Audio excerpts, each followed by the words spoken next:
Hey, James, can you do me a favor? Yep. Can you send in the clones? Hey, I'm starting us off with a bang. Yeah, that's what we call opening strong. That's our best foot forward, everybody. Thank you. Thank you, and good night. But we're finally here. Finally here. It's cloning around. How Yeah. does it feel to finally be on cloning around? You've heard so much about this show. Are you excited to be here? No, this is what Yeah, three years in the makings. Apologies to everybody that's been looking forward to it, but we are here for cloning around. I know this is insane. I'm actually very excited to talk cloning around. I don't have any clones. The only clone I have is my Obi-Wan from the Clone Wars series. it took us almost as long to make the show as it did for the Comedians to actually make clones. It's so true. It's so true. I'm excited to talk Clone Wars, especially with you. I know you're a huge fan of Clone Wars, and Brock will join us from time to time, and Rob will join us, and it's going to be a lot of fun talking the Clone Wars. It is. It's going to be a lot of fun, and it's fun to see. I always like when people I know discover this show because there is so much good Star Wars lore in the show. My cousin Vince, who's a huge fan, he just got Disney Plus, and he said, like, I can't wait to start watching Clone Wars. I said, as soon as you start watching, let me know. I'll send you the list because I have a list right here of like the order that you got to watch it in. And I sent this list to like Brock and a bunch of other people because there is an order. There's you can watch it in the order it was released, but that gets very confusing. So I recommend chronological order, which is how we're going to be covering it here on the show. Do you have any idea why, like when they first did it, was it just episodic and it wasn't going to be a through story? Like, do you know why they decided to do it that way? Does anyone know why? I've never actually looked it up. Yeah, I haven't heard it from their mouths. I'm just assuming it was kind of a George Lucas thing repeating itself where they were like, okay, we'll tell this story, blah, blah, blah. And then they're like, oh, these clone characters that we made are really cool. Let's do an episode where we talk about their origin. And then, oh, this thing that we did with Cad Bane is really cool. Let's do an episode where we find out who hired him to do that thing we want to do. So I feel like that makes the most sense because it is kind of a cluster F in terms of. It's true. When you see how this list is, it's like watch 4 episodes of season 3 and then put in disc 2 of season 1 and watch the 4th episode on disc 2, and it becomes a chore. Thank God Disney Plus is here for those people who don't want to have to do that, so it's easier for them. But we're gonna talk about this whole dang show, just like we did with Ira Bell. And there's a lot more ground to cover. So let's get started, James Razile. Let's get started talking about Cloning around. We're going to talk about 2 episodes today. We're going to talk about the first 2 chronologically, which are episode 216, season 2, episode 16, which is called Cat and Mouse, which is strange because I don't think cats and mice are canon. Mouse droids. So, mouse droids. Mouse droids, you're right. So forget what I said. And then episode 116, so season 1, episode 16, Hidden Enemy. That's the next one. So those 2 are your first in line. If you're watching Clone Wars for the first time chronologically, you go with 216 Cat and Mouse, 116 Hidden Enemy. I promise it gets easier. It gets worse before it gets better, but it does get better in terms of all the zigzagging that you have to do. James, before we start, first impressions, like Clone Wars, did it wow you from the start, or did it take some time? Oh, it took some time for me. I was introduced to it through the movie, obviously.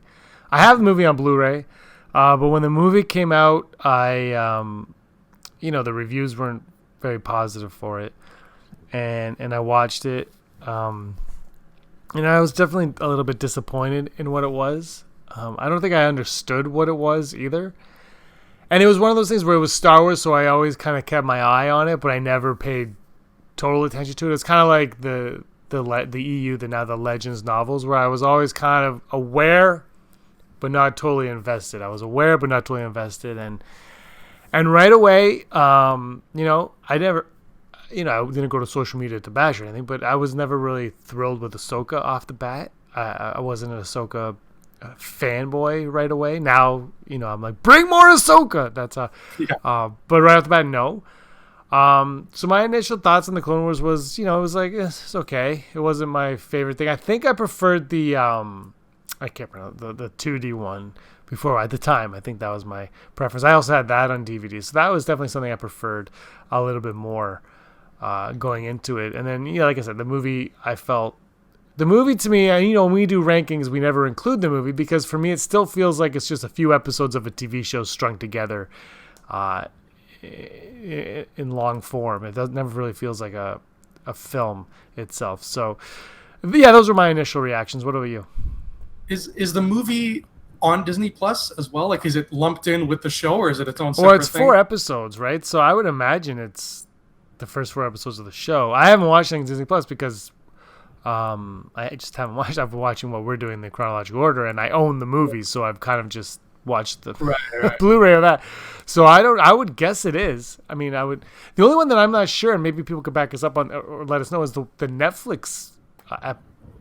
Didn't they make a season just for Netflix? They did, yeah. The 6th season was just. Is Netflix. that on Disney Plus? I haven't checked. I've been spending my time watching Gargoyles, which is on Disney Plus, but that's a story for another day. The Clone Wars movie, yeah, it was off my radar too. I didn't go see it in theaters.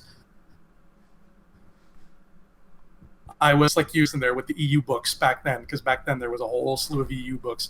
And I just sort of acknowledged that they existed, but I was not keen to dive in because I knew that quality would be a hit and miss kind of thing.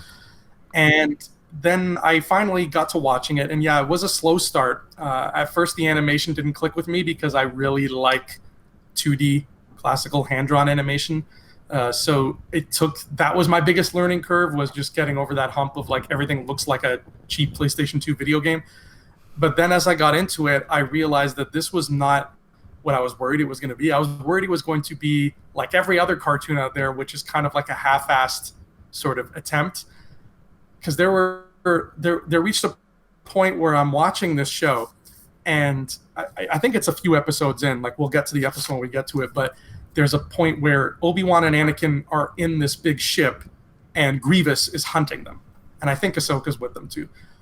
And I remember watching it, and it's very early in the show's chronology, and I was like, like I'm sitting there, and I'm like, I'm thinking in terms of every other cartoon I've ever seen in my life, and I'm like, as soon as Grievous steps out and he starts fighting Obi-Wan and Anakin, I'll be checked out, because I'll be like, we know from the movie Anakin has never met Grievous face to face. And then sure enough, the show called that to light, and like Anakin and Grievous never had a scene together. And when I was watching like the extras and stuff, Dave Filoni's like, yeah, we made it a point, you can't have them in the same room because they're not allowed to meet till Revenge of the Sith. And as soon as I saw that, I was like, okay, they care. These guys care. This isn't some cheap show where it's like, yeah, let's have lightsabers, that'll sell toys. These guys care about the lore, and that gave me the confidence. And from then on, I was like, sold. I'm on board with this show. So that was the fact that Grievous and Anakin never met is what drove me to like the show. But it took that long to get on board, because it is a rough start. But episode 216, Cat and Mouse, which is the first one, is right smack dab in the middle of season 2. And at that point, they had really hit their stride, so it looks beautiful. So Yes. If you're watching this in chronological order, yeah, you're seeing something that looks gorgeous, and you're like, oh, what a great, good foot forward, unlike the way we started this episode of Cloning Around. So the plot of Cat and Mouse is that Obi-Wan and Anakin have to deliver supplies to Christophsis. And Christophsis is where the movie takes place, where we meet Ahsoka, but this is them getting there. They got to deliver supplies, but there's a guy standing in their way, James, and his name is Admiral Trench, and he's basically a huge spider person. What do you think of Admiral Trench? He was very... At first, it kind of threw me off, the design of him.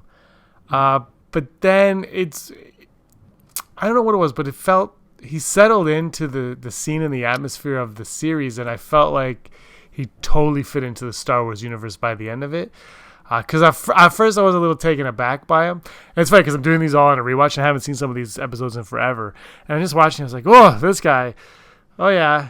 And then by the end of it, I was so into it. I really liked the character himself. I thought he was well developed. But right away, I was taken aback, and then I was fully on board. And now I'm like, ooh, he should be the new Vader. No, just... He should be the new Vader. He was, to me, he felt like, and I think this is just a product of the time that this came out. He felt sort of like a proto / poor man's Thrawn. Yeah. He's this guy who's just on a bridge in this ship, just like let's do tactics and combat. Click, click, click. He's always clicking his mouth because he's got spider pincers, and he's like, I'm going to get to the Jedi with my maneuvering. Click, click. Let's turn the ship around. He was basically standing between them and the planet, and they got to get past him.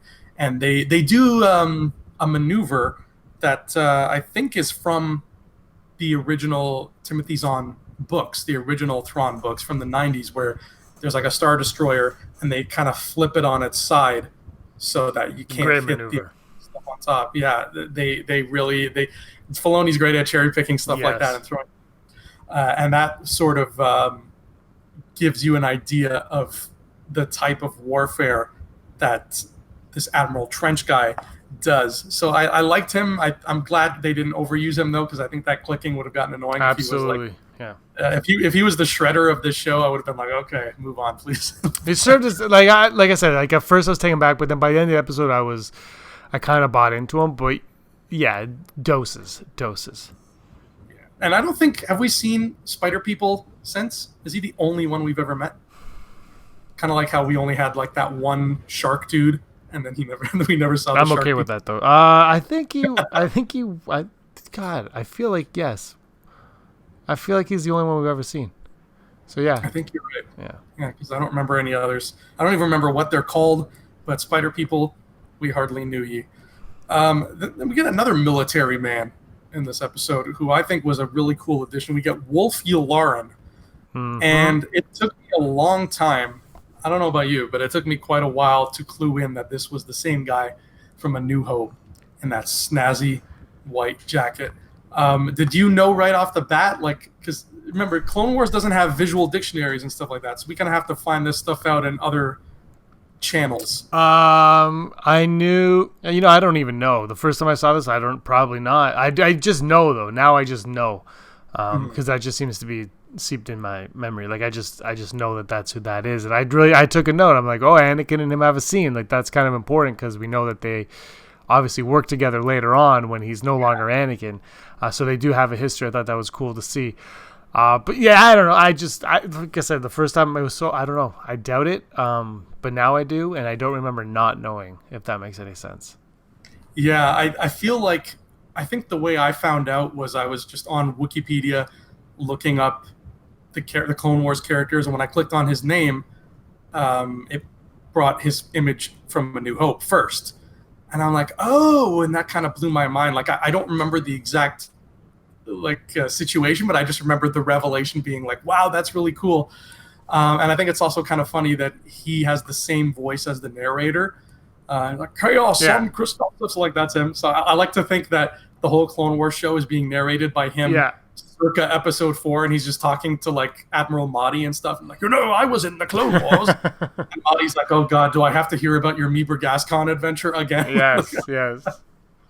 But it's nice to have him in there, and I like that idea that he is such a Republic guy through and through that when Palpatine changes the Republic into something more evil, he's still there. He's still loyal, and that is his demise. That leads to his demise. That's what happens. We don't know if he stayed on that Death Star or not, but chances are he's not. Oh, he dead. Yeah, he's long on the tooth anyway. I don't think he's got much left in him. Now, I want to know something about cloaking devices, because they use cloaking devices in this episode. Uh-huh. Now, we know very little about them and how they work. We know from A New Hope that Obi-Wan says no ship that small has a cloaking device. So we know that they are mostly put on larger ships. I want to know, like, how much do they cost? Like, how do they work? Because they must be so expensive just because of the sheer usefulness. Like, who doesn't want to cloak their ship? Like, who's driving around in space and being like, you know what? I want everybody to see me and know where I would imagine that there's something unethical about it. They're like, you know what? You just don't do that. Or maybe it's very, very costly. Like, it's very expensive, and they're like, I'm not going to waste my money on that. We got to get light speed up to speed. So I mean, that could be the type of thing right there. You know what? Because ethics don't really seem to fly under this in this galaxy at all. But it's probably just very costly, and they're like, nah, not today, son. Mm-hmm. And it's probably like the equivalent of really heavily tinted windows on a car. Yeah, you're probably right. Now, so this whole episode, if I remember right, takes place entirely in space. Yeah. And for me, I don't know about you, James, but for me, the space battles in Clone Wars are the weakest parts of Clone Wars. I tend to think so, because I like the boots on the ground stuff, but more importantly, I like the prequel world building stuff. Some of the best episodes for me are the ones that have to do with the Senate or like what Dooku is doing behind the scenes, like with Asajj, and then with Darth Maul's brother, like all that stuff that he does to plot and scheme. I like the politics of Clone Wars more than I like the actual wars of Clone Wars. And when they're doing their spaceship battles, at least on this show, I find it the least exciting. Like I tend to tune out. I don't know. Is that just me? I never really took a note of that at all. I just felt like that the feel of this episode was like an old school submarine, like a submarine film where they were kind of they were kind of in this claustrophobic submarine, only it was in space, not in the water. That's how I kind of looked at it from. It didn't. I don't know. The space stuff didn't bother me because it felt they were up there. They weren't on a planet, but it felt very grounded still to me in that way. So that's where I would go with that. As I felt like I was watching an old school like 1950s submarine film, like Hunt for Red October. Not that was in the 50s, but you get my point. Yeah, and they really make it feel like an old school war film because everything from the narration and everything, this feels like something you would watch before a feature. Yeah. Boys across the Atlantic. Like there's just so much of that in there. Yeah, for sure. And the cat and mouse in the title really it even sounds like the title of one of those war propaganda films. Yeah, which is probably exactly what they were making. They knew, like, when they went into this episode, they're like, this is what it's going to be. The end. And I think they hit the nail on the head with that. Yeah, it's almost like, you know how in Revenge of the Sith, they really make a point of talking about how Anakin's kind of like the poster boy for the Republic Army. I feel like this is a cartoon that they would show kids on like Coruscant. Yeah, it's true. Like, look what your hero's doing right now. So true. And then as we move to episode 116. Well, the one thing in that last episode that I really liked, the nice touch that they added to it, was Bail Organa's message to Obi-Wan Kenobi. Ooh, what does he say? He said that he said Obi-Wan that they needed him because he was their only hope. I like that little callback by Bail to Obi-Wan. I was really happy with that. I also like the dynamic of Anakin and Obi-Wan. I like that they're showing it a lot more right from the unofficial first episode where we got that friendship of them, where we see Anakin's doing things his own way and Obi-Wan's like, ugh, but is working for Anakin. And I think that even adds to Obi-Wan's frustration. But they're buds, so I like that. All right, episode 116. Slick! 116 is called Hidden Enemy, and it does pick up where this leaves off. They've gotten to Christophsis, and the whole plot of this episode is they discover that there's a traitor in their midst somewhere. They don't know who or how, but somebody's betrayed them. They think it's the Sith, because their mind always goes to the Sith, but the clones think it might be something closer to home. And that ends up being the case. You said it yourself, Mr. Slick. Slick betrays them, and I think we get Asajj Ventress in this episode, don't we? Oh, we do. Yeah, and this is her first appearance. That's my question, though, is if this is, so chronologically, if Asajj Ventress shows up, so this would be her introduction to the series, essentially, right? Yeah. They already know who she is. Yeah, and that's why I feel like there's a bit of a discrepancy where they say, the Tartakovsky cartoon, the 2D Cartoon Network one, they've gone on record and said that's not canon anymore. But in that cartoon, we not only introduce Ahsoka, we not only introduce Asajj, but we see her fight Anakin and give him the scar, which he has for whole series. So it's almost like that meeting is canon, but they just won't acknowledge it. Yeah, it's strange because yeah, if you when you take that away, you're like, well, who is she and why do they know who she is? Wouldn't you be like, wouldn't you think, well, why does she have a red lightsaber? Like, what's up with her? So, yeah, I think you have to take that episode of the 2D into consideration. But if they're not, we're not. So I'm confused how they knew who she was. Yeah, they're just like, Ventress, we meet again, and we're like, we do. Are we sure we're meeting again? Seriously. Well, as Lucas joked once, Anakin probably got that scar slipping in the bathtub. But it's like, so maybe that'll be a comic. Yeah. Anakin in the tub, a 4-issue miniseries. I can see them pulling that off. They do a good job in this show, though. One thing that they're very consistent with is the feeling of progression. Like there's 3 years of Clone Wars. We know that there's 3 years between episode 2 and episode 3. And you really feel that progression where in the early days of the show, you feel like you are sort of fresh off of Geonosis. The clones still have that Mark 1 armor. And then as you move on halfway through this show, the series, you really get the sense that you're drawing closer and closer to Revenge of the Sith. And that progression follows all throughout. And the perfect example is in this episode, we meet Commander Cody. Mm-hmm. He's not a commander. He's a Captain Cody. Yeah. He's still got the orange, so we know it's him. He's Captain Cody. And that little bit goes a long way because you're not going to be a commander for 3 straight years. You know, you're going to move up, especially if you're surviving as many battles as Cody survives, because it's fun to see the clones throughout the show. You get a whole bunch that you get, you know, they're named clones and you get attached to them and you watch them move from battlefront to battlefront. And some of them don't make it and some of them do. And the ones that do, like, not to jump ahead, but like Fives, for example, you watch Fives go from training to being like a regular boots on the ground trooper. And then he gets promoted to ARC trooper because he just keeps doing well. And he's like my favorite clone. I love Fives. And you see that slowly but surely all throughout the show. So they really, like, it's called Clone Wars, and they did not disappoint on that front. Do you have a favorite clone? No. Good. Maybe by the end of cloning around, I'll have one. But right now, I'm going to say no, because I'm going to, right off the bat, no. I like Rex a lot. I think it's a really easy answer, obviously.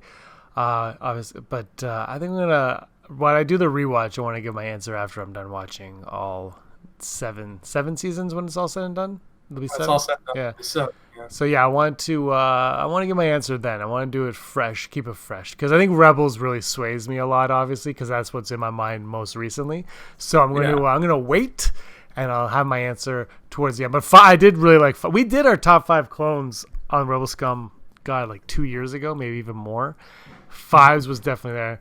God, I want to go back and rewatch that one. Who was on it? But yeah, I love Fives a lot. But I want to wait till we're further along in cloning around.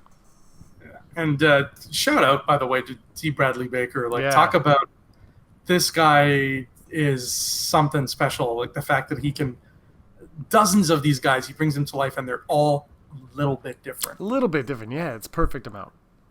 I don't know how he does it. But somebody who's very different is Slick, because he turns traitor, and I'm double checking my notes because I'm trying to find out, what it was that did it. Freedom. He wanted freedom. Yeah, he wanted freedom. But do you think that maybe he was slipped something by a certain chancellor, perhaps? There's a little bit more to that. Like he heard something. Like, look, you guys have a chip, and if you want to get rid of that, that he knew that they were slaves more than an army, the military. That they were more slaves to the Republic. Do you think that was something that might have slipped his mind, got into his mind? Yeah, I think it's less to do with Palpatine in this case and more to do with some kind of anomaly, because he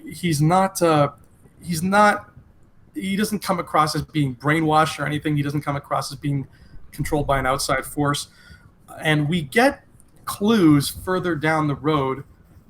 This is jumping very far ahead, but in season 4, we meet Dogma, for example, a clone named Dogma, who kills a Jedi because the Jedi was he hated clones, and the Jedi was throwing clones into danger.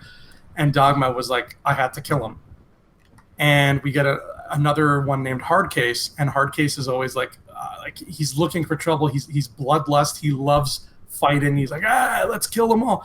And he even says, Hardcase has this line of dialogue where he says, there was something wrong with my tube when I was growing in the fetus chambers, and the things that make us docile, like that part of my tube was malfunctioning, so I came out a little bit weird. Like he admits it himself. So I feel like this is one of those cases. Slick is somebody who had something, is just a little bit of an anomaly. Yeah. Like when you bust open a box of Teddy Grahams, those cookies are not all perfect little Teddies. Sometimes they're missing an ear. Sometimes they're smooshed together with another one. That's going to happen. They made over 1 million clones. So I feel like Slick is one of those ones where he's just like, something went wrong in there, and he saw the truth of it all. He saw the bigger picture. And it's unfortunate that it turned into, like, it vilified him in terms of the other clones. But he loves his brothers. He loves his brothers, and he did it for them. Yeah, absolutely. And this, if they had listened to Slick, this might have been a very different galaxy. For real, it's true. Good point. Good point. R.I.P. Slick. He's not dead.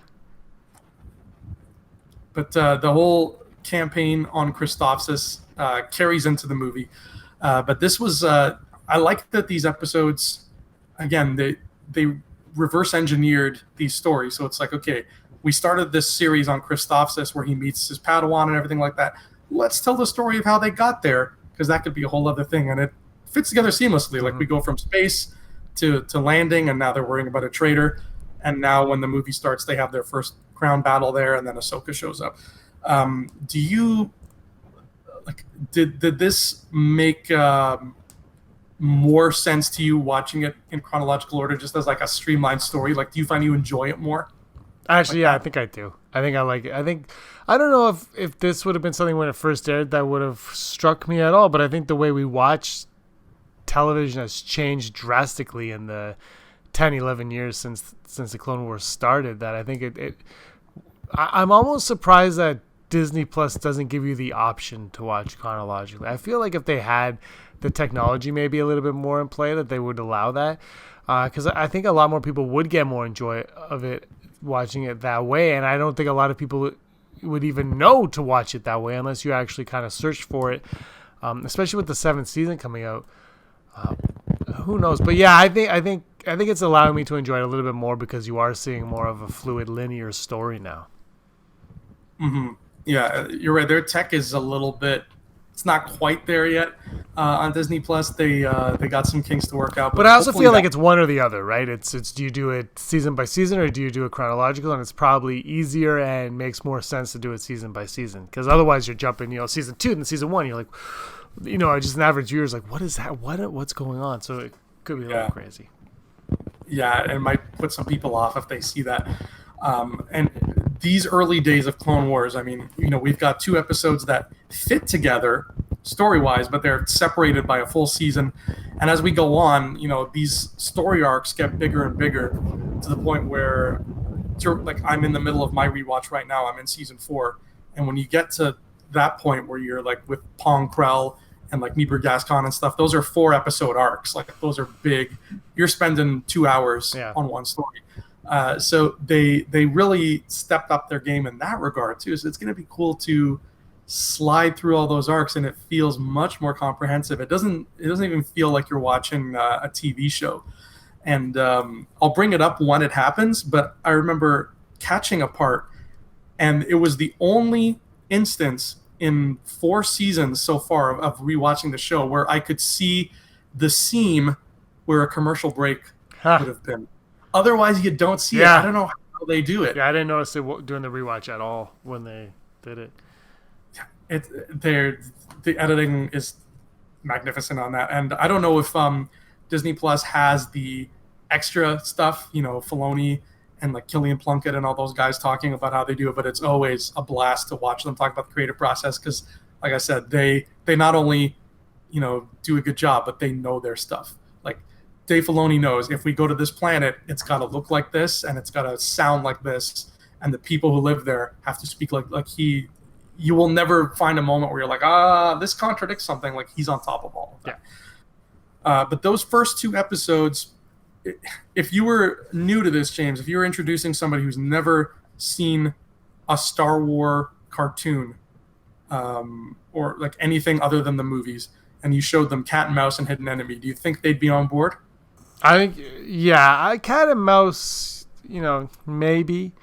But the lightsaber fight in 116, I thought was really well done. I thought it was a lot of fun to watch. I was all in, and if you're on the fence about it, I think that's something that'll bring you in there. And I love when Asajj is on the glass ceiling thing, and the Jedi come towards her, and she ignites her blades, and they crash through. I'm like, yeah, that's clever. I like that. I really enjoyed the fight that they had, those three going on. I mean, it's no Maul, Qui-Gon, and Obi-Wan, but I thought it was a lot of fun, and it is something that I think would make anybody watching it, especially, and even me, I was like, "Ooh, I'm going to watch the next one." Well, I couldn't because I had to go to work, but I thought it was a lot of fun doing that. Yeah, the show really shines when it does lightsaber combat, and when it does like in-depth looks at the clones. Yeah. And Hidden Enemy does both of them. Yes. So I think that's your what do you call it? Like the test. That's if you're guinea pigging somebody and you want to see if they're gonna like the show.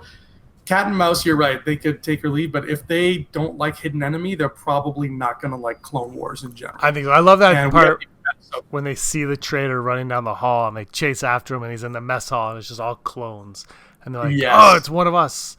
I like that a lot. That was a great, really well done. I love all their different haircuts. Yes, too. I was actually looking. I'm like, wow, that guy's got really good hair. That one has no hair. Looks the same or sounds the same. Yeah, exactly. But those are the first 2 episodes of this show. Only 190 left, James. We started the way we began it. We ended the way we started it. So yeah, it's like poetry. We started like we began. This was a lot of fun. It's 3 years in the making. We're here. We're cloning around. Wow, what a trip. Yeah. I'm glad we could finally be here and talk about it. We're going to talk about the movie next because the Clone Wars movie is the next part of the story. So I know it's a lot of hopping around, but bear with us. And I'm going to check, and then when we do our next episode, I'll confirm. I'm going to check on Disney Plus at some point if that movie is on there and how they did it, if it's separate or not. Well, probably both have checked before this even goes up. Probably. Yeah. But that's Cloning Around. That's the first episode. Yeah. Cloning Around. Thanks for all your support, everybody on Patreon. It really means a lot to us. Thanks a lot. It does. Yeah. Thank you very much. We could not be doing this show without you. You are we are mere clones. You guys are the Kaminoans who made it happen. And Andrew is basically slick. I am basically slick. And Brock is Saifu Diaz. You heard it here first. But we are cloning around, and we're going to keep cloning around for the foreseeable future. And in February, we're going to be cloning around to new things. So we're going to be like, oh my God, James, wasn't that amazing when Ray showed up? Because somehow that's going to happen. Yeah. But thanks so much for watching, everybody. Thank you, James, for cloning with me.